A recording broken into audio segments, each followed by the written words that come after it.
사랑합니다. 옆에 분들과 인사할까요? 사랑합니다. 축복합니다. 인사하겠습니다.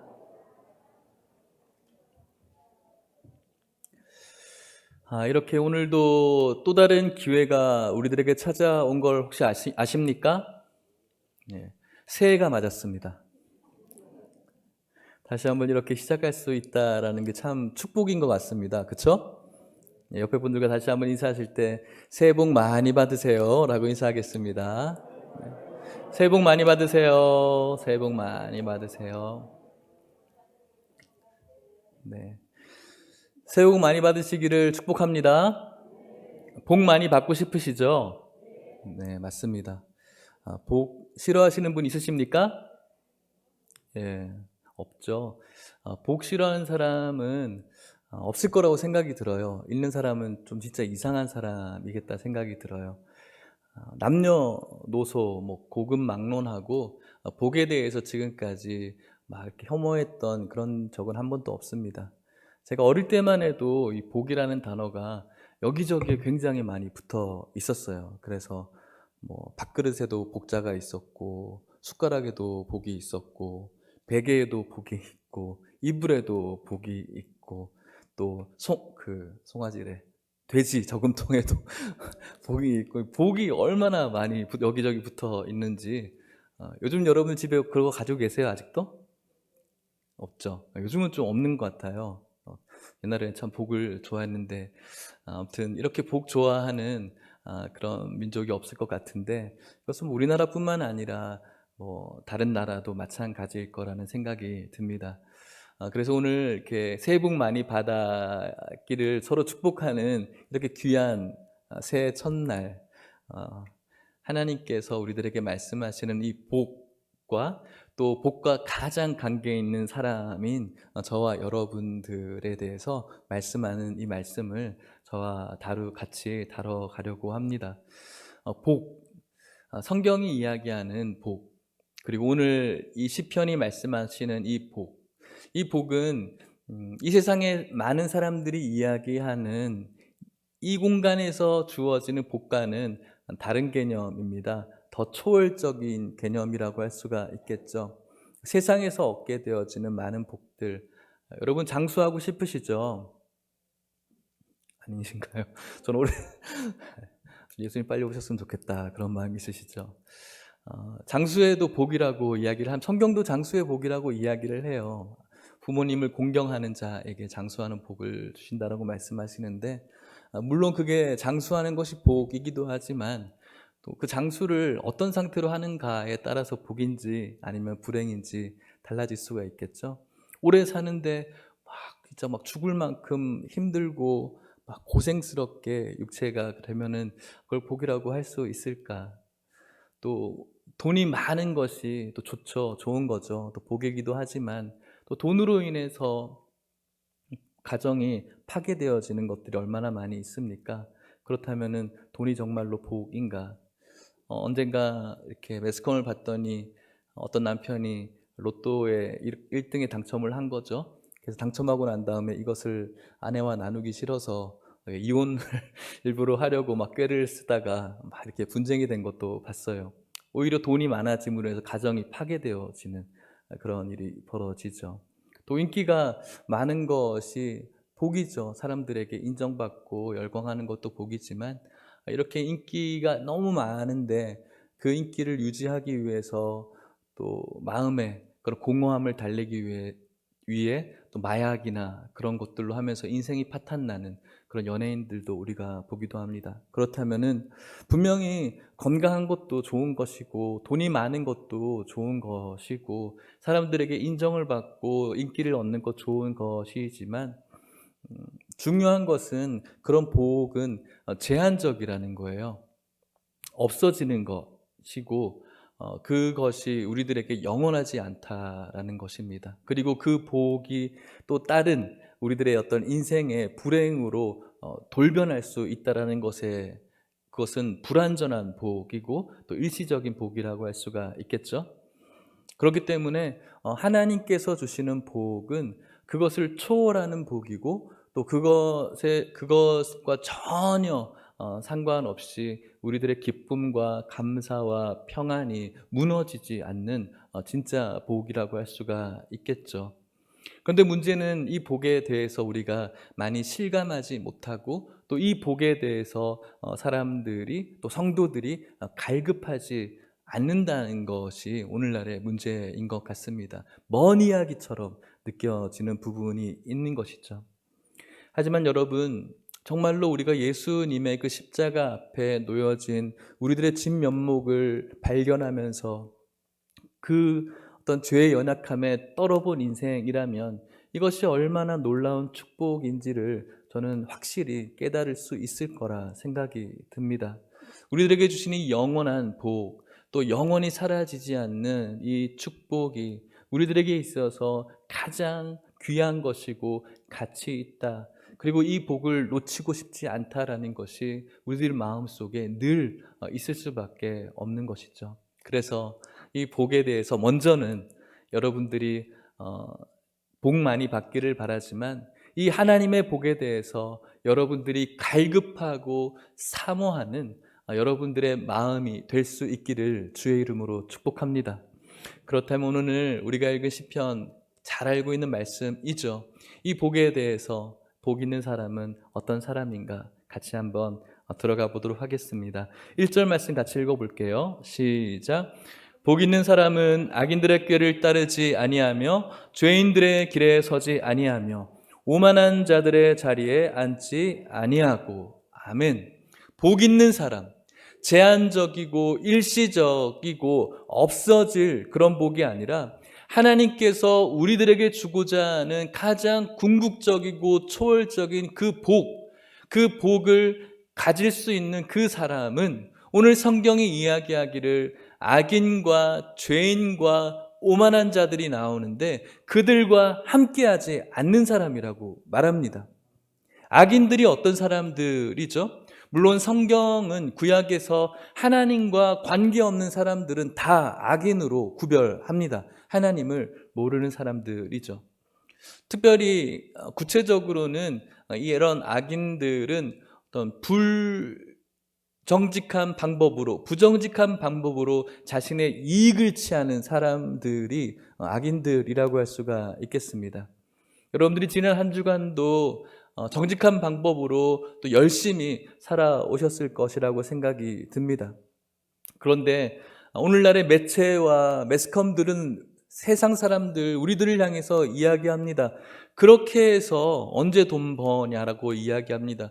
그렇게 벌어서는 부자 될 수 없다라고 이야기를 하죠. 그래서 어떤 요행과 또 정직하지 않은 방법으로 인해서 더 부자가 될 수 있다고 그것을 조장하죠. 악인들의 꾀를 우리들에게 그것이 맞는 거라고, 그게 세상 살아가는 법이라고 이야기를 하고 있는 것이죠.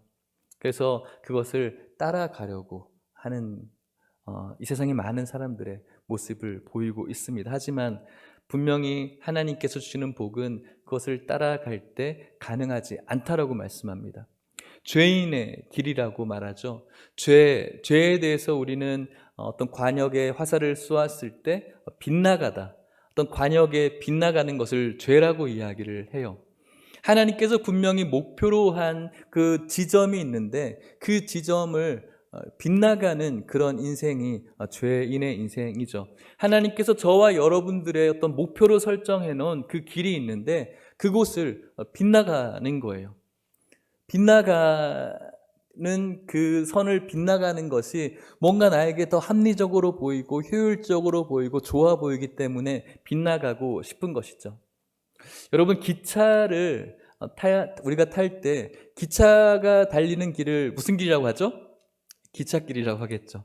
기차가 이렇게 쭉 가는데 옆에 있는 도로가 아우토반처럼 쫙 잘라 있어요. 그래서 이 기차가 인간 의인화하자면 저 도로 참 멋있어 보인다, 저 길로 가야겠다라고 해서 자신의 길을 벗어나면 그 기차는 어떻게 될까요? 사고가 나겠죠. 그것을 뭐라고 부릅니까? 탈선이라고 합니다. 기차는 그 기찻길에 달릴 때 가장 안전하고 가장 빠르게 달릴 수가 있는 것이죠. 그 길을 벗어나게 되어지면 탈선이고 사고가 날 수밖에 없는 길. 악인의 길이 하나님께서 정해놓은 그 길이 아니고 다른 길로 걸어간다면 우리는 탈선되어진 것이고 그 길은 불완전한 길이며 그리고 위험한 길이라는 사실이죠. 오만한 자의 자리에 앉지 않는 것. 오만한 자는 어떤 자입니까? 교만한 사람들이죠. 교만한 사람들의 특징은 다른 사람들의 이야기를 잘 듣는다, 듣지 않는다? 듣지 않는다.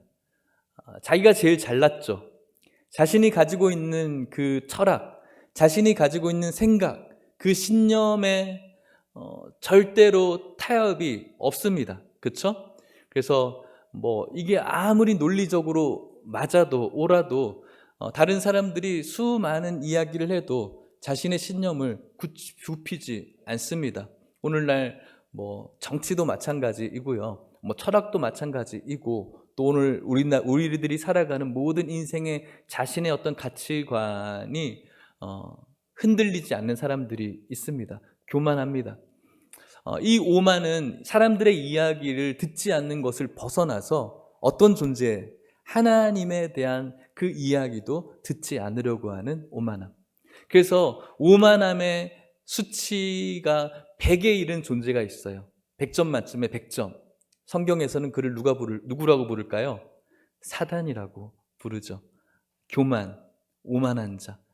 교만했기 때문에 천사가 하나님을 거역하는, 대적하는 자가 됐죠.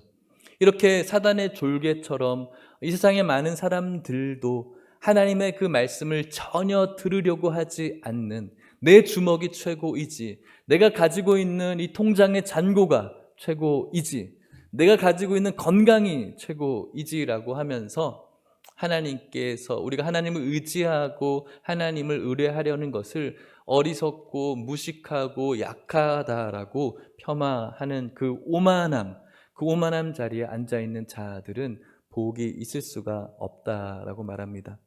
그런데 우리는 참 이런 길 가는 것을 좋아합니다. 우리들의 본성이 이런 길 가려고 하는 것을 좋아해요.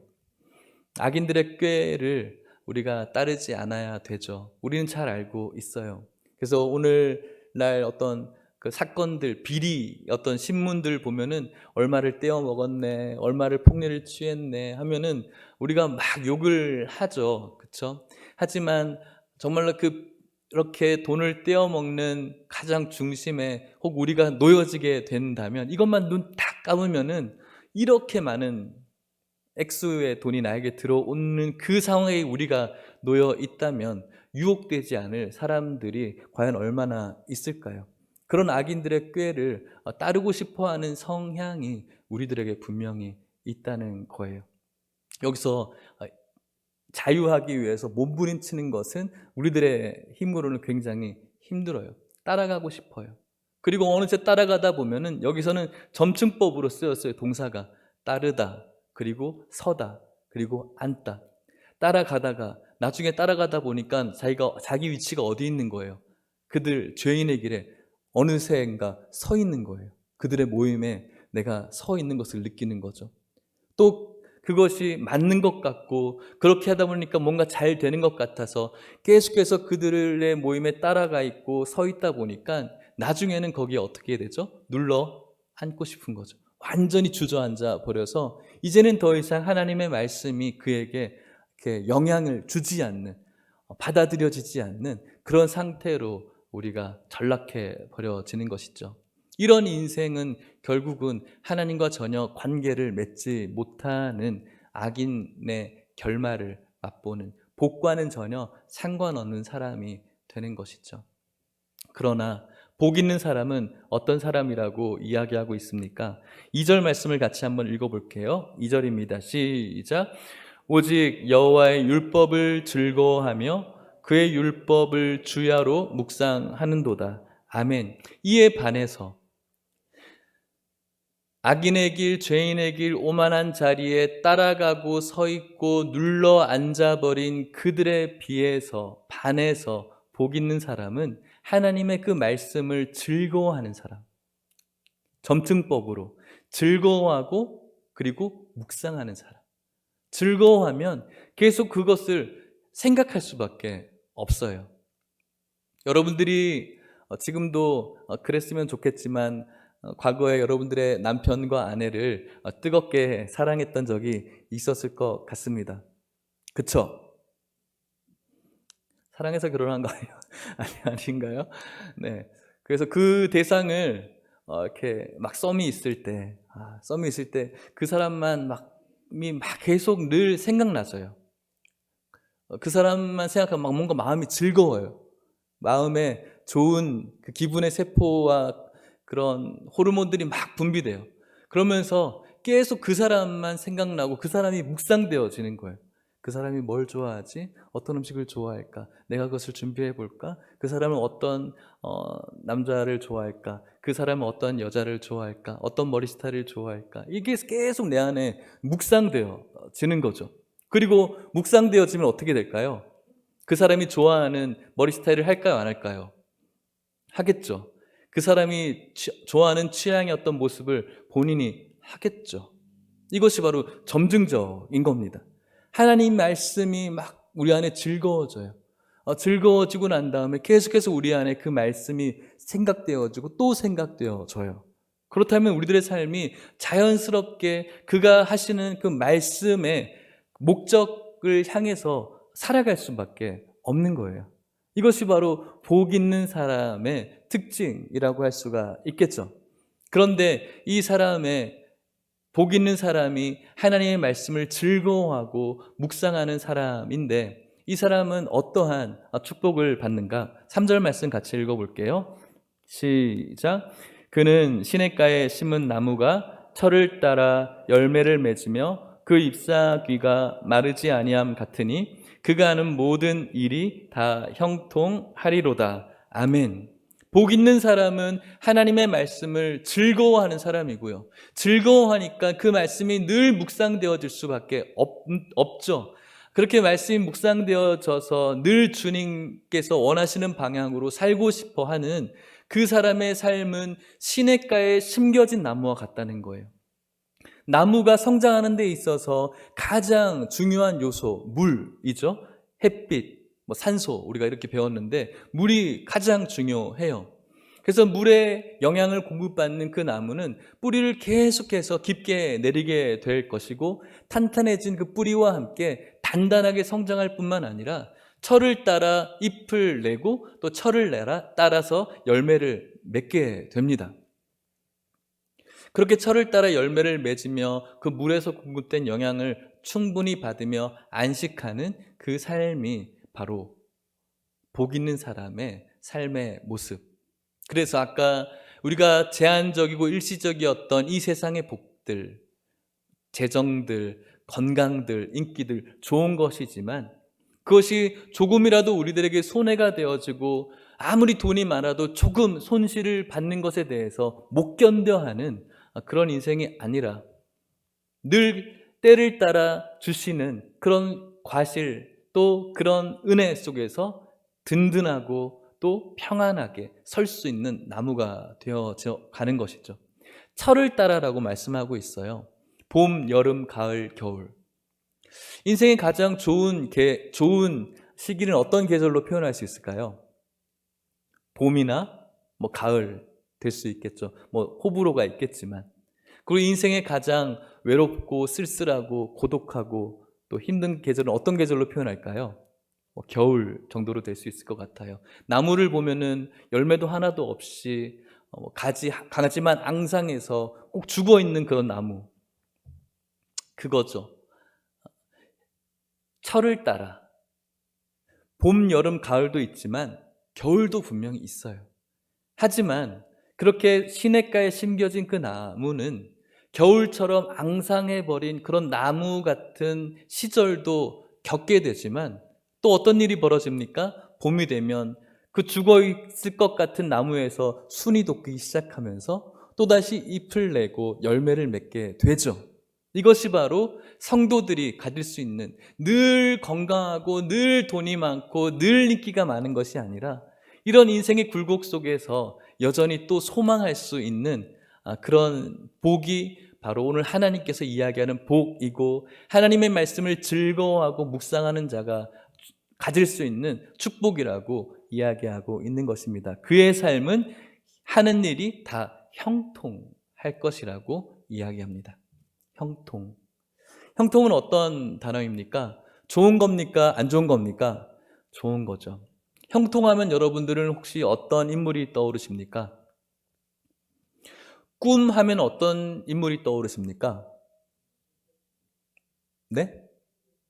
네. 요셉이 떠오르죠. 꿈의 사람 요셉. 저는 글쎄요, 꿈의 사람 요셉보다는 형통의 사람 요셉이라고 하고 싶어요. 요셉의 삶은 굉장히 굴곡이 있는 삶이었습니다. 하지만 성경은 요셉을 향해 꿈이라고 이야기하지 않고 형통이라고 이야기한다는 사실을 알고 계세요? 성경을 같이 한번 읽어볼게요. 자막을 보시고요. 창세기 39장 2절 말씀에 요셉을 이렇게 표현합니다. 같이 읽어볼게요. 시작. 요셉과 함께 하심으로 그가 형통한 자가 되어 그의 주인 애굽 사람의 집에 있으니. 3절 말씀 읽어볼게요. 시작. 그의 주인이 여호와께서 그와 함께 하심을 보며 또 여호와께서 그의 범사에 형통하게 하심을 보았더라. 39장 23절 말씀에도 이렇게 말합니다. 시작. 간수장은 그의 손에 맡긴 것을 무엇이든지 살펴보지 아니하였으니 이는 여호와께서 요셉과 함께 하심이라. 여호와께서 그를 범사에 형통하게 하셨더라. 아멘. 형통. 요셉은 형통의 사람입니다. 믿으십니까? 그런데 이 형통과 함께 계속 반복되어지는 말이 하나 있죠. 느끼셨어요? 하나님과 함께 했다라는 거예요.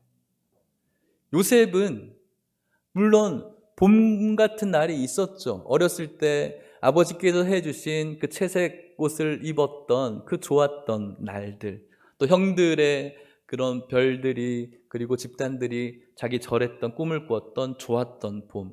하지만 그런 형들로 인해서 죽음의 웅덩이에 갇혀야 했던 겨울, 그곳에서 팔려갔던 겨울, 그리고 보디발의 집에서 또 인정을 받았던 봄, 또 그곳에서 모함을 받아서 감옥에 가야 됐던 겨울, 또 그곳에서 다시 풀려났던 봄. 이렇게 굴곡진 삶이었지만 성경은 그를 향해서 형통하다라고 이야기를 해요. 왜요? 하나님이 어떻게 하셨다? 함께 하셨다. 봄, 여름, 가을, 겨울이 있었지만 겨울이 있기 때문에 불행한 게 아니라 겨울에도 하나님이 함께 했다. 그것을 형통이라고 이야기하고 그것을 복 있는 자가 누리는 축복이라고 오늘 성경이 이야기를 하고 있는 것입니다. 이 세상에서 무언가의 결핍으로 있을 수 있는 불행이 분명히 있지만 그럼에도 불구하고 하나님이 그때에도 함께 하셔서 형통한 것, 그때에도 하나님이 함께 하셔서 오늘도 내가 여전히 뿌리를 내리며 안식할 수 있는 것, 이것이 바로 영원한 복이고 영원한 형통이라고 할 수가 있겠죠. 그런데 복 있는 사람은 이렇게 시냇가에 심은 나무처럼 뿌리를 잘 내려서 안식할 수 있지만 악인의 길, 죄인의 길, 오만한 자리에 따라가고 서 있고 눌러앉은 그 악인들은 그렇지 않습니다. 4절 말씀 같이 읽어볼까요? 시작. 악인들은 그렇지 아니하며 오직 바람에 나는 겨와 같도다. 아멘. 악인들은 그렇지 않대요. 바람에 나는 겨와 같다고 합니다. 제가 농사를 짓지 않아서 모르겠지만 이렇게 알곡과 쭉정이 그 결을 이렇게 구분하는 방법이 키질을 이렇게 막 하는 거예요. 키질을 막 해서 그것을 띄우면은 선풍기를 옆에 대고 막 띄우면은 그 알곡은 그대로 가라앉고 쭉정이 그 겨는 어떻게 됩니까? 바람에 날아가 버려요. 바람에 나는 겨와 같은 인생, 계속해서 흔들리는 인생. 악인은 그런 인생, 의인은 알곡처럼 가라앉는, 그 바람에서 이겨낼 수 있는 시냇가에 심은 나무처럼 뿌리를 내려서 안식할 수 있는 그 인생. 그런데 그 키질을 하기 전에는 알곡이나 쭉정이를 이렇게 구분하는 것이 이렇게 쉽지는 않은 것 같아요. 다 똑같아 보이는 거죠. 그런데 바람이 불었을 때, 키질을 냈을 때 확연하게 드러나게 되는 겁니다. 악인과 의인이 완전히 드러나게 되는 것이죠. 그래서 그런 인생의 바람 속에서 언제나 이 악인은 두려워 떨 수밖에 없어요. 날아가 버리거든요.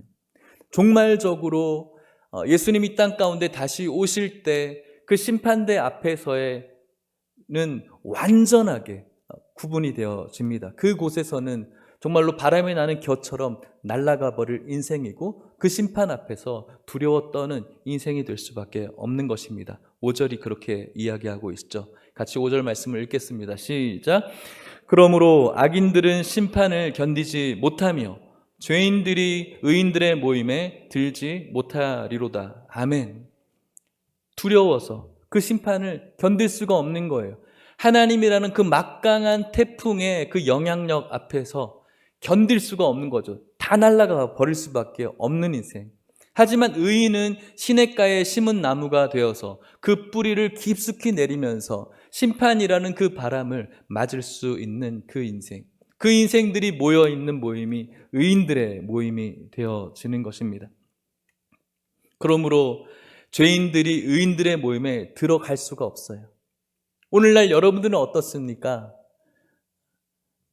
즐거워 보이는 어떤 사람들의 그 모임들, 하나님은 없는데 즐거워 보이는 그들의 모임들을 마음으로 동경하지 않습니까?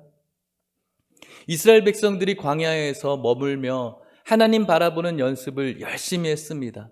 그리고 가나안으로 들어가죠. 가나안에서 그들은 하나님 바라보며 살아가는 하나님의 백성이어야 합니다. 하지만 주위에 있는 민족들의 어떤 첨단 기술들, 또 그들의 어떤 풍요로움들, 왕이 있어서 그 왕권으로 인하여서 잘 잡혀져 있는 군대들 바라보면서 어떤 마음이 들까요? 그들의 삶을 동경하게 되는 거죠. 그들의 모임, 우리도 좀 껴줘.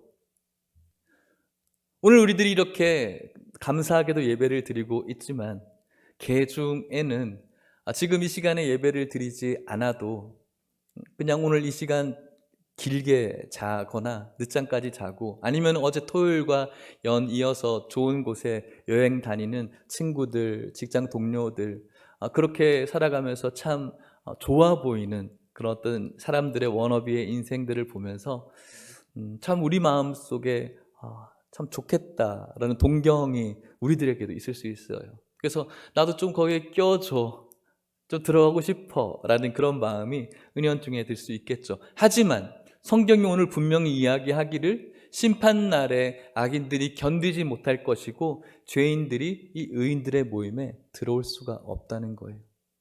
우리들의 모임에 껴달라고 해서 들어올 수가 없는 것이죠. 그 복을 복 있는 자들이 받는다라고 성경이 이야기합니다. 결론적으로 6절 말씀 같이 읽어볼까요? 시작. 무릇 의인들의 길은 여호와께서 인정하시나 악인들의 길은 망하리로다. 아멘. 하나님이 인정하시는 자, 바로 그것이 복 있는 자이고 악인들은 망하게 될 것이다. 인정받는 것. 지난번에 한번 말씀드린 적도 있는데 요즘 선거철이잖아요. 그래서 여러 가지 공약들, 네거티브들 하고 있는데 표 받기 위한 몸부림을 치고 있는 거죠. 만일 여러분들이 혹은 제가 대통령 선거에 나간다면 여러분 생각하기에 제가 몇 표 정도 받을까요? 비웃기 시작하시는데 표 주실 분 네, 보고 축복해드려야지. 표 주실 분, 우리 장로님도 저한테 표 안 주실 거예요. 우리 장로님 표 주신다고 얘기했습니다. 네. 몇 표 받겠어요, 그죠? 한 150표 받겠어요? 네, 가족들 좀 주실 것 같고, 몇 표 주겠어요. 우리 수십 표 받겠죠. 여러분들이 몇 표 받겠어요? 100표 받겠습니까? 3표 받겠습니까? 장로님 이번에 손주도 낳았으니까 더 많이 받겠죠. 아무리 우리가 많이 표를 받는다고 무슨 1000표 받겠습니까? 그렇게 못 받죠. 근데 여러분 놀라지 마십시오. 하나님께서 심판하실 그날, 우리는 이 세상에서 수십 표도 못 받을 인생이지만 예수님께서 우리들에게 주신 그 한 표 때문에 구원받을 사람이 우리들이. 믿으십니까? 이거 축복이죠. 이 세상 많은 사람들의 수십만 표, 수백만 표, 그거 못 받아도 예수님을 말씀이라고 하잖아요. 요한복음에서 말씀이신 그 예수님, 그 말씀을 즐거워하고 사모하고 묵상하면서 그 예수님을 사랑했다는 그 이유 하나만으로 예수님의 한 표 받아 인정받은 그 사람이 복 있는 사람이고, 그것 때문에 하나님 나라 갈 사람이 바로 여러분들인 줄 믿으시기를 축복합니다. 복 있는 사람이죠.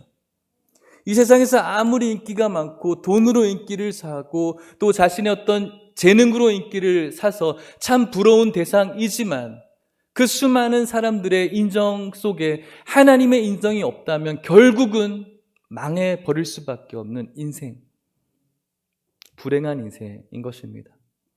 오늘 이곳에는 여러분들 자부심을 가지고 감사할 수 있기를 간절히 소망합니다. 예수님께서 나에게 주신 그 한 표 때문에 하나님께서 나를 인정해 주셔서 복 있는 길로 들어가게 하시고, 결국은 심판날 앞에 두려워하는 인생이 아니라 그 심판을 마라나타 주 예수여 어서 오시옵소서라고 사모함으로 기다릴 수 있는 그 복된 인생이 여러분들임을 기억하시고 감사할 수 있기를 간절히 축복합니다. 말씀을 마치도록 하겠습니다. 오늘 우리가 읽은 복 있는 사람은, 영어 성경 NASB 버전에는 이 복 있는 사람은 이라고 시작되어지는 이것을 이렇게 시작해요. How blessed is the man. How blessed is the man. 감탄사를 쓰고 있어요. The man. 저 사람은 얼마나 축복받았을까? 저 사람은 얼마나 좋을까? 행복할까? 이렇게 시작하는 거예요. 정말로 저 사람은 행복하겠다. 어떤 사람? 악인과 죄인과 오만한 자리에 앉아있지 않은 저 사람, 하나님의 말씀을 즐거워하고 묵상하는 사람, 저 사람은 얼마나 행복할까? 이렇게 고백하고 있는 거예요. 왜요? 그 길은 하나님이 인정하시는 길, 그 길은 형통한 길, 그 길은 시냇가에 심은 나무가 뿌리를 깊게 내려서 때를 맞아 주시는 열매가 있는 그 길, 얼마나 행복할까라고 감탄하고 있는 것이죠. 사랑하는 성도 여러분, 축구 좋아하세요? 남자분들은 축구 좋아하시고 또 최근에 여자분들도 좋아하시는데, 축구의 꽃은 뭡니까? 골이죠, 골. 많은 축구 선수들이 있는데 오늘날 인기 가장 좋은 축구 선수는 골 잘 넣는 축구 선수죠. 메시나 호나울두나 그런 사람들이죠. 이 스트라이커의 가장 그 골을 넣을 수 있는 중요한 덕목이 뭔지 아세요? 있어야 될 가장 중요한 재능. 오늘 말씀의 제목이 뭐죠? 위치 선정. 얼마나 좋은 위치를 선정했는가에 따라서 그 사람이 골을 잘 넣느냐 못 넣느냐가 갈리는 거예요. 그렇기 때문에 이 위치 선정은 너무너무 축구 선수에게 중요해요. 그런데 여러분, 이 위치 선정은 우리 성도들에게 있어서 제일 중요해요. 얼마나 복된 길에 내가 서 있는가, 그 위치를 잘 잡고 있는가. 악인의 길, 죄인의 길, 오만한 자의 그 길에 내가 오늘 위치 선정하고 있지 않은가. 오늘 우리들이 돌아봐야 될 모습입니다. 우리들의 위치를 잘 선정해야 됩니다. 오늘 여러분들이 어디에 서 있으십니까? 우리들의 위치 선정은 하나님의 은혜의 보좌, 우리들의 위치 선정은 하나님의 말씀의 보좌, 우리들의 위치의 선정은 하나님께서 임재하신 주님의 보좌가 저와 여러분들의 위치가 되어야 될 줄 믿습니다. 그곳에서 하나님 주시는 말씀을 듣고 그 말씀을 즐거워하고 그 말씀을 묵상하고 그 말씀대로 살아가는 것. 그래서 그 사람이 되어서 시냇가에 심은 나무가 되어지고 형통하게 살아가는 것이 바로 저와 여러분들이 되어야 되는데, 위치 선정이 중요해요. 여러 가지 이유로 우리가 교회에 못 나올 때가 있어요. 아파서, 또 어떤 집안일 때문에, 상처받아서, 어떤 일 때문에 한 주 빠질 때가 있어요. 우리들의 위치 선정을 잘못할 때가 있죠. 한 주 빠져보니까 그것도 괜찮은 것 같아요. 2주 빠져보고 그것도 별 게 없는 것 같아요. 한 주가 2주 되고 2주가 한 달 되고 한 달이 1년 되어져 버리는 거예요. 근데 결국은 어디에 가 있냐면은 오만한 자리에 눌러 앉아 버리는 거예요. 복받지 못하는 길이죠. 사랑하는 성도 여러분, 여러분들의 위치 선정 잘 하시기를 주의 이름으로 축복합니다. 여러분들이 있어야 될 그 자리에 잘 있어서 주님의 은혜와 주님의 말씀과 주님의 임재의 자리에 여러분들이 늘 함께 할 수 있기를 간절히 소망합니다. 새해 복 많이 받으십시오. 새해에 이 복을 사모하면서 여러분들의 위치 선정 잘 하심으로 인해 주님 우리를 부르시고 또 영원히 살리시는 그 모든 인생을 축복과 감사와 기쁨 속에 걸어갈 수 있는 우리 모든 성도님 되시기를 주의 이름으로 축복합니다. 같이 찬양하고 기도할 때 주님의 보좌 앞으로 나아가기를 바라는 마음으로, 우리들의 위치가 주님의 그 은혜의 보좌 앞으로 나아가기를 바라는 마음으로 같이 찬양하고 기도하겠습니다.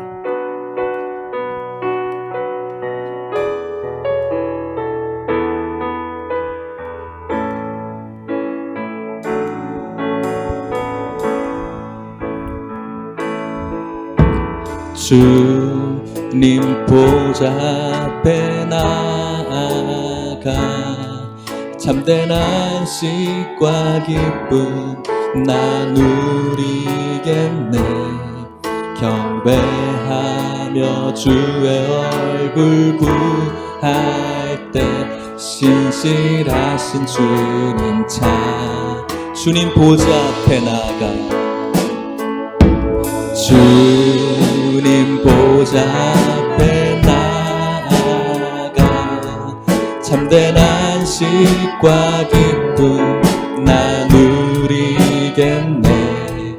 경배하며 주의 얼굴 구할 때 우리 다시 한번 우리들의 위치를 잘 선정하기를 바라는 마음으로 보좌 앞에 주님 보좌 앞에 주님 보좌 앞에 나아가 참된 안식과 기쁨 나누리겠네.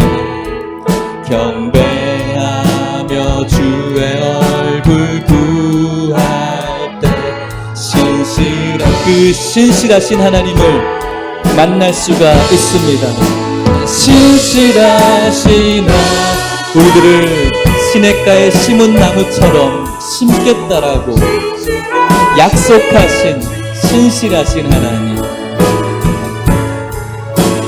나의 주 하나님은 신실하신 주님 보좌 앞에 나가 주님 보좌, 우리들의 위치가 바로 그곳이어야 됩니다. 참된 안식과 기쁨 나누리겠네. 경배하며 주의 얼굴 구할 때 신실하신 주. 우리 다시 한번 고백합시다. 주님 보좌 앞에 나가 주님 보좌 앞에 나아가 참된 안식과 기쁨 나누리겠네. 경배하며 주의 얼굴 구할 때 형통하기를 약속하신 신실하신 하나님, 신실하신 하나님 인정하시겠다라고 약속하신 신실하신 주, 나의 주 하나님은 시냇가 심은 나무로 약속하신 신실하신 하나님, 신실하신 주, 그분을 즐거워하고 묵상하는 자에게 우리 그 자리에 다 함께 일어나서 찬양합시다.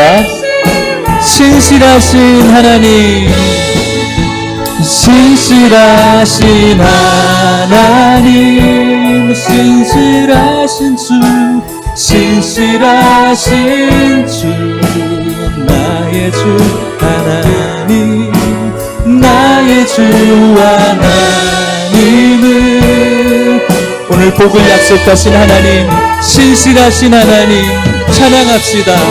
신실하신 하나님, 신실하신 주, 나의 주 하나님은 신실하신 주님. 우리 같이 한번 기도했으면 좋겠습니다. 복 있는 사람, 이 사람은 얼마나 행복할까요? 죄인의 길에, 악인의 길에, 오만한 자리에 앉지 않는 이렇게 자유할 수 있는 인생 얼마나 행복할까요? 오늘 말씀이신 예수 그리스도를 즐거워하고 그를 묵상하는 그 사람은 얼마나 행복할까요?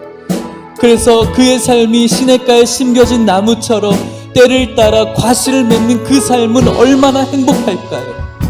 그리고 하나님이 늘 함께 하시는 형통한 그 삶을 사는 그는 얼마나 행복할까요? 세상 사람들의 인기 얻지 않아도 예수님의 그 한 표 때문에 하나님께 인정받는 그는 얼마나 행복할까요? 오늘 여러분들이 그 인생 되기를 바란다라고 하나님 앞에 기도하면서, 하나님, 내가 지금 어디에 위치했는지 돌아보게 하여 주시옵시고, 말씀의 보좌 앞으로, 주님의 그 은혜의 보좌 앞으로, 주님의 그 임재의 보좌 앞에 내가 위치 선정할 수 있게 해달라고, 그래서 주님께서 주시고자 하시는 그 복을 받아 누릴 수 있게 해달라고, 여러분들을 위해서, 여러분들의 가정을 위해서 우리 같이 한번 기도하도록 하겠습니다. 기도하겠습니다. 하나님 아버지 감사합니다. 오늘 우리들이 복 있는 사람 되기를 원합니다. 하나님 아버지께서 허락하시는 오늘 말씀 저희들을 주셔서 정말로 하나님께서 우리들에게 복 있기를 원하시는데, 우리들이 오늘날에 어디에 위치하고 있는지 돌아보기를 원합니다. 악인의 길에, 죄인의 길에, 오만한 자의 길에 그것을 따라가고 서있고 주저앉아 있지는 않은지 돌아보게 하여 주시옵소서. 아버지, 저희들 주님의 말씀이신 예수 그리스도를 즐거워하고 그를 묵상하고 그가 원하는 삶을 살아내면서 형통하게 시냇가에 심겨진 나무처럼 때를 따라 과실을 맺을 수 있는 형통의 삶을 살아갈 수 있도록 축복하여 주시옵소서. 이곳에 있는 모든 성도들에게 신실하신 하나님, 약속을 주신 하나님 아버지, 하나님의 축복을 실현시켜 주시옵소서.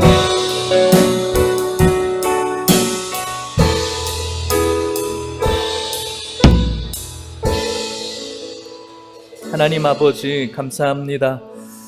하나님 아버지, 저희들 복 있는 인생 되기를 소망합니다. 하나님 아버지, 우리가 어디에 위치 선정하고 있는지 돌아보기를 원합니다.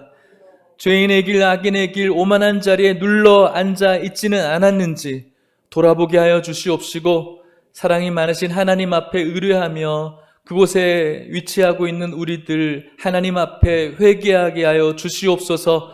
용서함 받게 하여 주시옵소서. 하나님께서 계시는 말씀이신 예수 그리스도를 즐거워하고 묵상하는 삶 살게 하여 주시옵소서.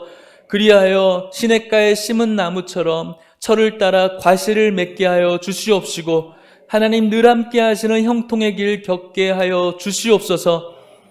하나님 아버지, 오늘 이곳에 있는 모든 성도들을 축복하여 주셔서 시린 겨울처럼 힘들고 어려운 오늘을 살아가는 인생들 있지만 이들에게 다시 한번 새 순이 나는 봄을 허락하여 주시는 하나님의 복을 바라보게 하여 주시옵소서. 주님 오시는 그날 심판받아 두려워 떨며 날아가 버릴 악인이 아니라 사모함으로 그분의 복을 기다리는 복된 자 되게 하여 주옵소서.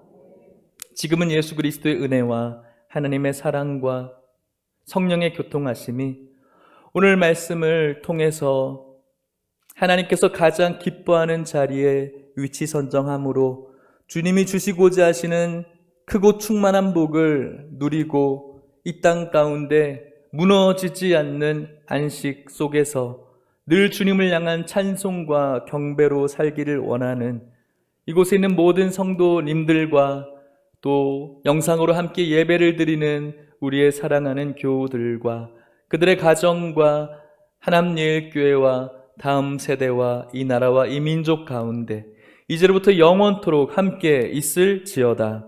아멘.